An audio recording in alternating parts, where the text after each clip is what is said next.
Nomadland's cinematic language is very specific.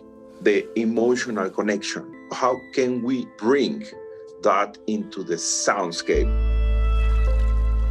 To preserve Chloé's idea, it was the most important challenge. The objective is to be authentic. Sergio, he's editing while also pre-dubbing the sound effects in a way that it is spatially representative of his creative ideas. The idea was to put all the elements and preserve this balance between all the atmospheres, all the music, everything that involves the sound to be an authentic piece of art.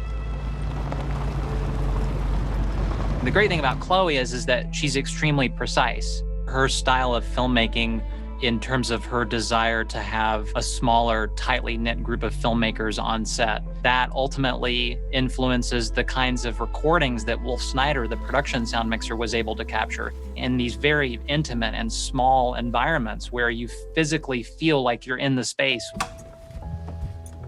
The trick to really great sound is in the recording.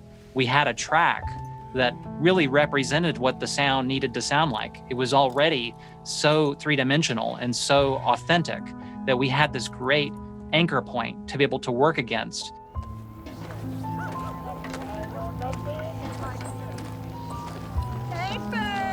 Hey, Linda. We have a lot of layers, sounds off screen that can improve and embrace the scenes. It's immersive. The idea basically is to bring those elements, but preserve this thin line, fiction and non-fiction.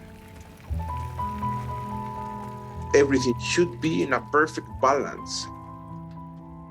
The sound effects and the sound design are always working harmoniously and very naturalistic, not melodramatic.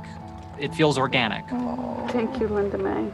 In the end, as a sound designer, it's everything about compassion. The idea is to convey the audience, to have a real emotional impact. Thanks.